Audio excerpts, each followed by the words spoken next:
You mentioned Ed Sheeran. Did you just announce you're going on tour with him? Yes. What the hell? How did this happen? It's wild, I mean, I found out a few weeks before the world did, and it's been such like a crazy thing trying to keep that a secret. So back in 2019, you were graduating school. You went to University of Nottingham? Yeah. Right? Yeah. Graduated, you went with for sociology and social policy? Wow. Yeah. Are there any stereotypes from films or TV shows that you have noticed or that you are looking forward to seeing if they're real? I saw a yellow school bus, and I was like, that's a real thing. Like, everyone on because we're traveling, we're all a British group, and we all look at like with yellow school buses, and we're like, these are real. I was really in love with my degree. For a long time, it was a conversation of like what I'm good at versus what I'm passionate about, and I think music was always what I was passionate about. So a couple years ago, you got bet $250 to stop eating meat for a week. You know so much. Oh, why'd you get me so high to leave me so low, to leave me so low? Oh, I was wasting my time, hoping you'd call, but damn, you're so cold. Hey guys, Nick Major here, and welcome to a brand new episode of the Spout Podcast, the show where celebrities spout off about more than what they're famous for. Last week, we dropped a chat with rapper Saweetie. We rented this incredible pink room. It was so cool. It looked amazing. Saweetie looked amazing. I looked amazing. Naturally, that's just a given. So be sure to check that out. Do you like flights? I prefer buses or cars. Even if it's a private jet, I'd rather just drive. Well, I have yet to try a private jet, so... Okay, we got to cross that off your bucket list. Yeah. And the week before, I sat down with Hosier. We talked about bees for like 10 minutes. Bees and honey. This man loves his bees when he's not on tour, and what an opportunity. What an experience. So how has the bee going process for you been? I'm really enjoying it. You can actually eat that honey down, or they can store it and move it if they need to. They're also super clean. If you pull the honey out of the hive too quickly, there'll be too much water in the honey, essentially. Bees have this instinct to just gorge upon the honey very, very quickly, and it's a queen with a colony of bees. I mean, you can do it. I think it's a full-time job. Like, I'm a hobbyist, and it's just For now. For now. You can catch both of those as well as new episodes every week on the Spout Podcast, so be sure to follow us, subscribe, turn on the notifications so you never miss an episode, and drop a comment if you are watching online. This week, our guest comes all the way from Luton, England. I believe I pronounced that correctly. Maybe it's Luton. Either way, I'm sure you cannot go very long in your car with the radio on without hearing his song Stargazing. I'm talking, of course, about Myles Smith. Take my heart, don't break it. Love me to my bones. Stargazing took over social media and the radio, and interestingly enough, this song was released as a standalone single just a few weeks after his debut EP, You Promised a Lifetime, dropped, which has 6 songs, awesome tracks, including My Home. You'll always be my home, my heart. I'll be with you wherever you are. And Sweet Love. My sweet love, you got a hold on me. Oxygen, just like the air I breathe. Check out the full thing, though. You will not be disappointed. But he's also just had an impressive release catalog the past year. In late 2023, his song Solo found a huge audience. Oh, why'd you get me so high to leave me so low, to leave me so low? Oh, I was wasting my time, hoping you'd call, but damn, you're so cold. To much of his surprise, South Africa fell in love with him. He played a show over there to thousands of people, tens of thousands of people, and they knew every single word to every single song that he played. Take my heart, don't break it. Love me to my bones. And this time last year, he was struggling to even get a few people to show up to his shows. His voice was first heard by many people after his 2020-22 cover of The Neighborhood Sweater Weather went viral. 'Cause it's too cold for you here, so now let me hold both your hands in the holes of my sweater. But he has been dreaming of and playing music since he was a kid. And this all comes after he went to university. He graduated with a degree in something completely different to music. but he found himself wanting to pursue what he was really passionate about. This is why I always tell people to follow your dreams, because look at what he's doing. And he has upcoming tours with Imagine Dragons, Ed Sheeran, as well as his current worldwide headline tour that he's been out doing all over the world, and it has been selling out. It's an exciting rise of a new artist to watch. So again, I'm Nick Major with the Spout Podcast, and our guest today is Myles Smith. What's up, man? Nick. Lovely to see you, Nick. Nice to meet you, man. And how are we doing today? I guess we'll just jump right off into this. We're in Portland. You're out on your tour that's taking over the world, seemingly. But how are you doing, man? I'm feeling good. I'm feeling great. You know, we're a few days in now, and just to be seeing so many people from places I've never been, it's quite a ride. Yeah. So how long ago did you start coming to the U.S.? Is it still a fairly new thing for you? I started maybe a couple of years ago. Was my first time. I met some Instagram friends and went to Nashville for a few weeks, and that was my first time in the country. But since then, I've been back and forth. It's been really awesome. Has it lived up to expectations, or what do you think of the States? Definitely. You know, I mean, I've mainly only spent time in like New York, Nashville, and LA, and that's because of music. So to come and see like towns and cities that aren't those three has been really fun, and just to see the dynamics and different colors of all of these places has been awesome. Yeah, I saw you did the Mariners game yesterday. Yeah. They put you up on the jumbo screen. Insane. That was so rad.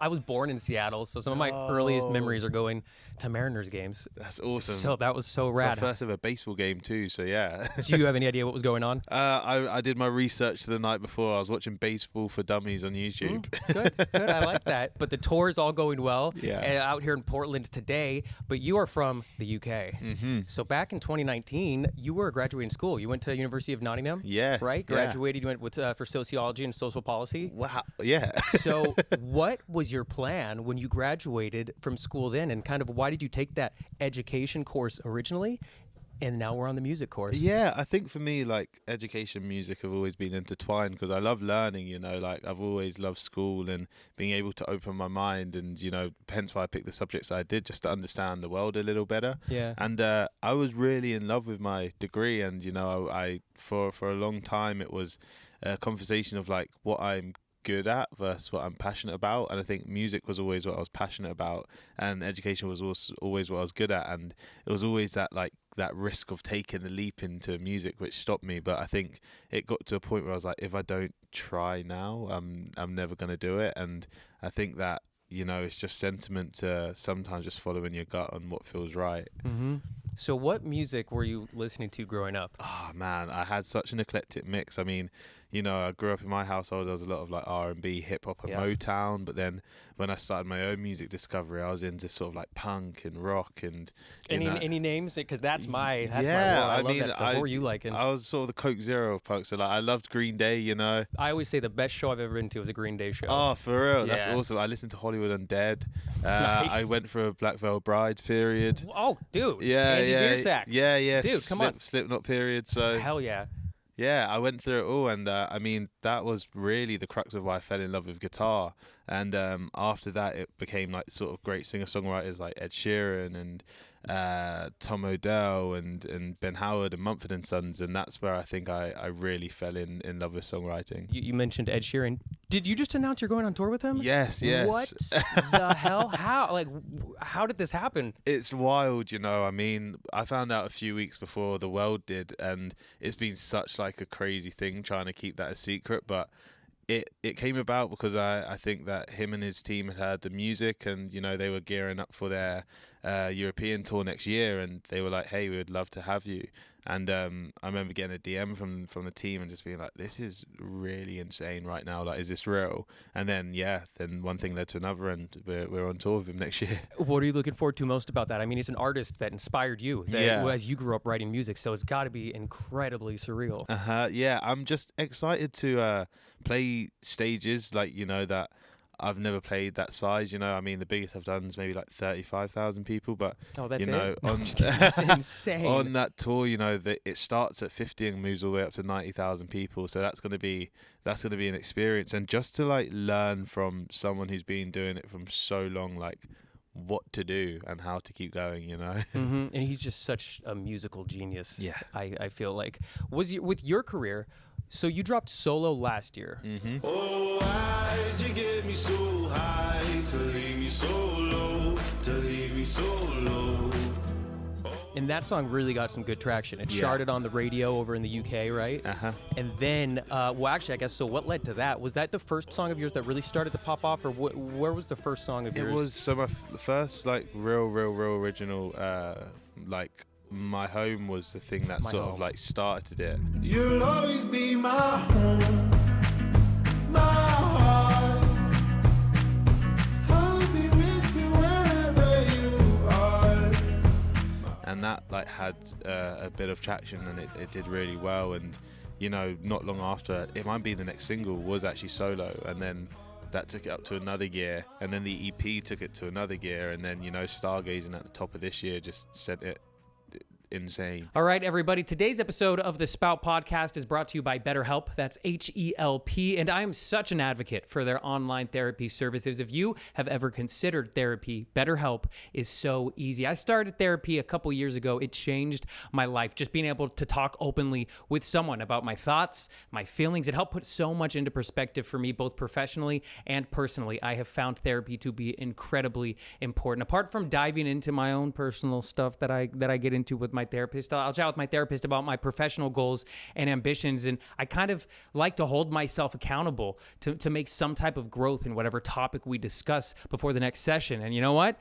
It kind of lights a fire under me to tackle it. It's just a way of life to me now that has proven results that I will always be grateful for. So if you're considering talking to someone about something that maybe you aren't comfortable talking with your friends or family about, which I am great about not talking about things with people, check out BetterHelp. They'll have you answer a couple questions. They'll pair you with a therapist. And if it doesn't feel like it's a good fit between you and your therapist, they make it so easy to help you find the perfect one to change to another. And it's so awesome that you can do it all from the comfort of your home. You can have these sessions on your phone. It's really designed to be convenient and flexible with your schedule. So now go and visit betterhelp.com/spoutpod. That's SPOUTPOD today, and you'll get 10% off your first month. That's betterhelp.com/spoutpod. You and I stargazing, intertwining souls. So the EP was You Promised a Lifetime. Yeah,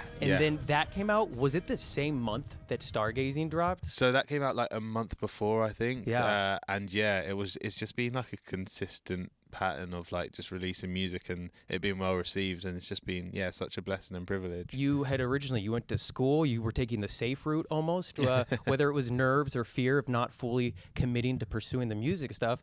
You're doing it now and it's working. How does that feel? It feels really good, but I also really like, and it sounds strange, but I really do appreciate that time I spent in school and being out in like sort of like the real work world, I like to call it, because I guess it really gives you a sense of perspective of working hard, because what I do, I work enormously hard, and you know, I'm up late and I start early, but it's doing something that I love, and you know, being in a world in which I wasn't necessarily doing something that I was in love with, and seeing just that there's so many more people who are working day in, day out, like, you know, just getting by, it just goes to show that doing what I do is a privilege, and that a lot of people do a lot more work with a lot less sort of like recognition. So it's just a reminder that this is a privilege, and to, you know, just keep my head down and focused, and never take for granted what I do. A year ago, where was your career versus now? Yeah, it's mad. Like a year ago, I was just putting on sale my first tour, and that was like to like 80 people in a random room in Manchester, which is in the north of England. And you know, within a year, it's like we've grown so much, and the music's connected so much more that, you know, that first tour like sold out. I was like, wow, we did like 5,000 tickets, and then it's like the day one of the tour that's next year, we did like 25,000 tickets in a day, and I'm like, oh my word, what is going on? So it's pretty crazy. That is so sick. So have you been to Texas yet? No, but we are going. All right. So a couple years ago, you got bet $250 to stop eating meat for a week, and as the You years know have gone so on, much. you are still not eating meat. Yeah. I wonder if that's going to survive after you make it through Texas, because my boy, when you see that Texas barbecue, I don't think you're going to be able to stay away from it. But are you looking forward to Texas? I am looking forward to Texas so much. Yeah. I mean, all of the crew eat meat, so I could be tempted. I mean, if they bet me, who knows? I might swing back the other way. Now, I guess you're technically pescatarian. Yeah. So you do like fish. So I hope out here you've been able to try some sushi. It's been gorgeous. Yeah. And the sushi, I think, you're out in Malibu when you were out stargazing? Yeah. So that is some of the best sushi out there, man. Wild, dude. What else are you looking forward to experiencing here in the US? I think just seeing the US for what it is, like we get to see such a little amount of the US in England. Like whatever's in a film is what we see, and that's usually New York or LA. Are there any stereotypes from films or TV shows that you have noticed or that you are looking forward to seeing if they're real? Yeah, I mean, I saw a broken fire hydrant for the first time the other day, and that was so, that's crazy. I saw a yellow school bus, and I was like, that's a real thing. Like, everyone on because we're traveling, we're all a British group, and we all look at, yellow school buses, and we're like, these are real. Yeah. We don't have them, so welcome to America. I hear it's a big deal also that they use the red Solo cups at parties. Yeah, and here, which we do. It's nothing to us. I'm like, wild. Yeah, like beer pong is a real thing. So how are you enjoying the tour life, being on the road so much and being away from home, which I'm guessing this whole kind of past year or so is the first time that you've really spent so much time away? Yeah, it's been really, it's taken some adjustment, I love to be honest and say that I love being on the road, and it's so cool, and there's so many fun aspects to it. But being away from family does get tough and hard. But I think it's just been a process of working out how to best communicate with back home. Whether that's more FaceTimes or a call here and there, or flying, family members out to come and see a show. I think that those little home comforts could go a long way in sustaining sort of like good mental health and feeling good on the road. But it seems like you pretty much have your family as your touring crew as well. I mean, you have one of your guitarists been in the band, or you guys have known each other since you were 10, and, since kids and stuff. So it seems like you've been able to at least build up a team around you of people that you know and love. I've definitely got a family on the road, and us all going through the shame shared experience makes it all that bit easier. And I love our group in that we don't have to hide how we're feeling. If we're feeling sad, we'll talk about it. If we're happy, we'll share it, and I think that's the beauty of our bus, that we're all connected. you have a really strong following in South Africa. Yeah. So the song Wait For You, yesterday you dropped the new version of the video that has the South African choir in it. How did that get involved with the project to bring them in on it?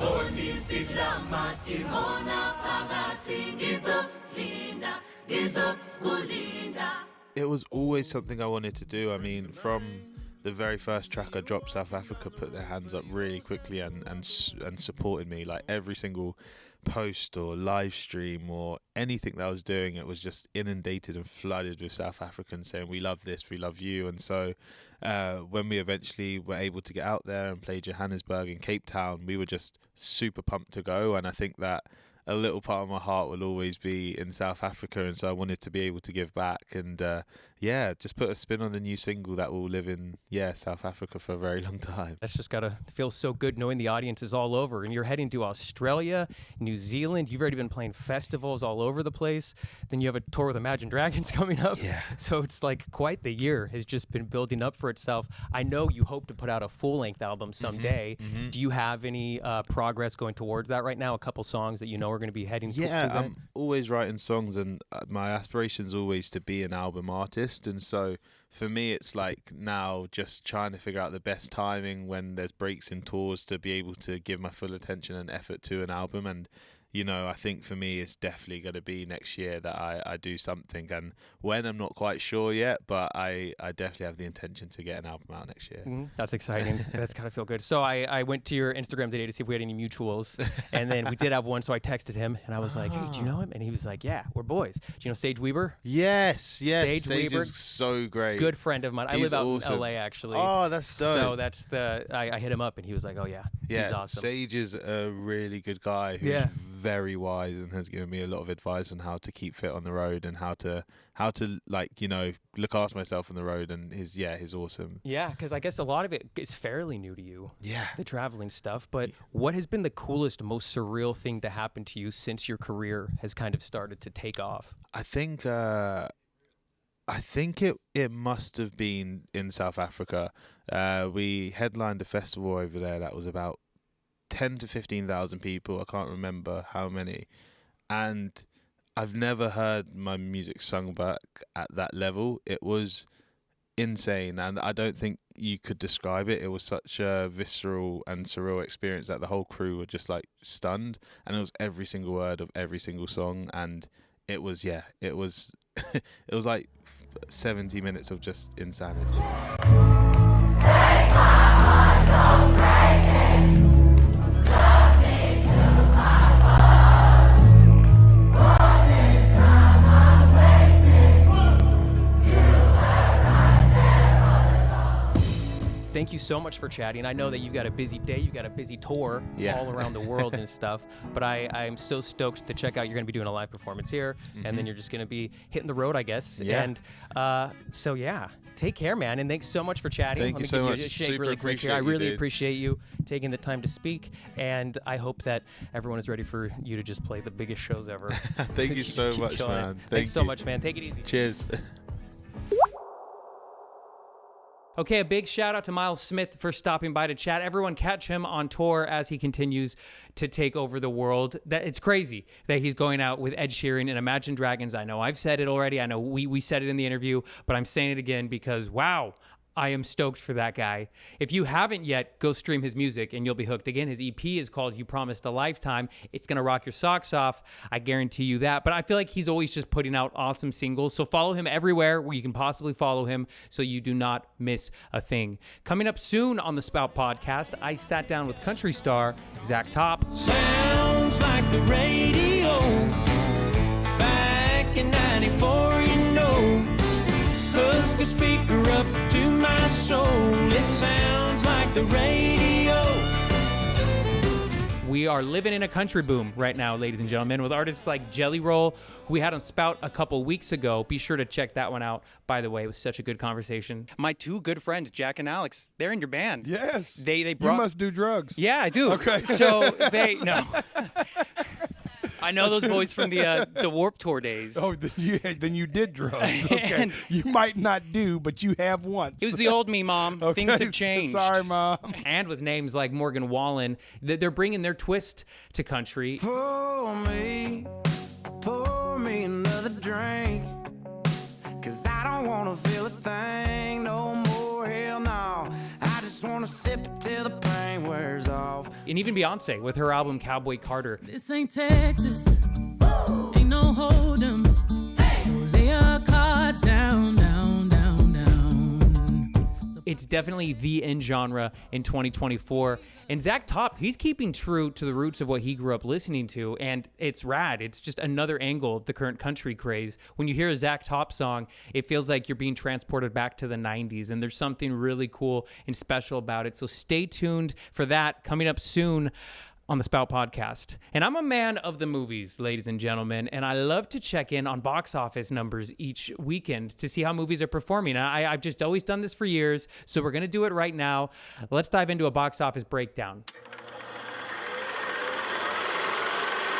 So a movie needs to make twice its budget to be considered profitable, because while in theaters, the theater gets half the ticket sale and the studio gets the other half, more or less. So they need to bring in twice as much money to break even. If that makes sense, I think it does. Anyway, here's your top 4 movies of the weekend. Coming in at number 1 was the highly anticipated Joker, Folie à Deux. You can do anything you want. You're Joker.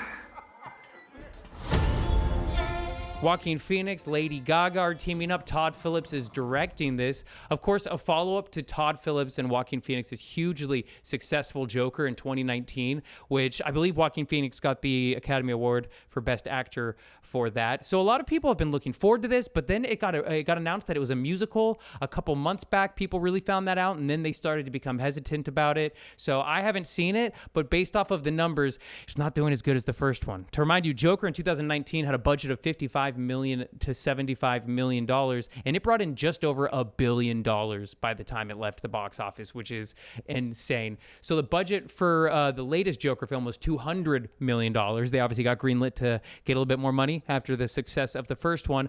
Opening weekend, though, $37.6 million in the U.S., worldwide is $114 million, including those U.S. numbers. So we got a ways to go before we're going to hit that $400 million mark that we got to make to be profitable. And I could be wrong, and I'm not sure which markets it hasn't opened up in yet, but I'm going to say it's going to flop. Coming in at number 2 in the box office, animated film The Wild Robots. At 0300 hours, a number of Universal Dynamics robots were lost in a typhoon. Starring Lupita Nyong'o, Pedro Pascal, Mark Hamill. What a cast. It brought in $18.9 million across the U.S. over the weekend on a budget of $78 million, which to me, that seems like a very low animated movie budget. I'm so used to seeing the Pixar numbers that are like 200, 250. So with this, I'm like, okay, we can still, I mean, that's pretty pricey, but we don't have to spend $250 million, Disney, do we? All right, but regardless, $78 million budget. So this thing is now worldwide. It's brought in $100.4 million, and I have a feeling, I could be wrong, I think it's going to flop. I think it's going to get very close to that, $160 million mark that it needs to make, but I don't think it's quite going to get there to it. And I'm sorry, I hate to say it. I want movies to do great. I always want the box office to thrive. I do not want movie theaters to go anywhere, even though I do love sitting at home and watching movies with my dog. Coming in at number 3 at the box office, Beetlejuice, the latest Tim Burton movie. He brought back Michael Keaton, Winona Ryder, Jenna Ortega joined the cast this time around because she was not even close to being alive when the first Beetlejuice movie came out. Recognize this puss. Never seen that chick before in my life or afterlife. This movie's had a great run. It was top of the box office for the first few weeks of its release. It brought in an additional $10.1 million on its $100 million budget. Oh, this thing is profitable. $402 million worldwide total. Congrats to Tim Burton. Very happy to see him have a hit on his hands. And rounding out your top 4 at the box office across the U.S. this past weekend is Transformers 1. Gives off a corroded metallic stench. Okay, corroded, that is too far. Okay. The new animated Transformers movie that has an insane cast, including Scarlett Johansson, Josh Cooley, Chris Hemsworth, Steve Buscemi, who I'm a huge fan of, so I love that. It brought in $5.39 million over the weekend on a budget of $75 to $147 million, which that's a very big range for a budget to be within. So we'll call it like 110, 115. So let's say it has to make like $230 million to be profitable. I don't think it's going to make it. $97.1 million worldwide is where the movie is currently at. So those are your top 4 movies from this past weekend in the U.S. in your box office breakdown. But if you are more of a person who likes to sit at home and stream your movies and TV, which I love to do, I'll get my dog next to me. We will lay there for hours and hours, not moving. Netflix will say, "Are you still there?" I'm like, of course I am.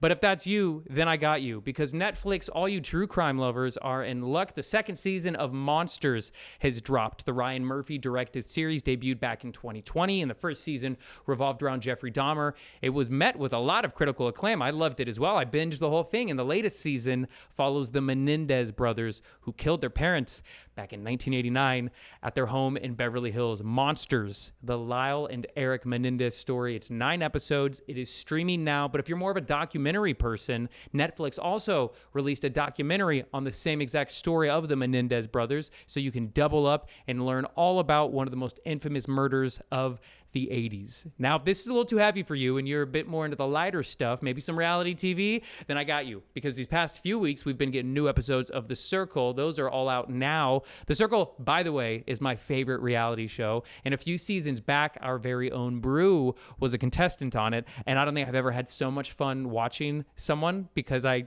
knew Brew. And I was like, go Brew. But another show I absolutely love is Love is Blind, the show where people agree to get married before ever seeing each other. So at the start of the show, all the men live in one area, all the women live in another area. And then every day, one man and one chick, there's all these pods that they get to talk in. And it's one guy, one girl, and they get to talk to each other, but only hear each other through a speaker as they sit on a couch that honestly looks like a therapy room as they meet each other. But yeah, it's a crazy good show if you like reality TV. But oh God, when you can tell when they first finally meet each other that they're not into each other, one of them is not into the other one.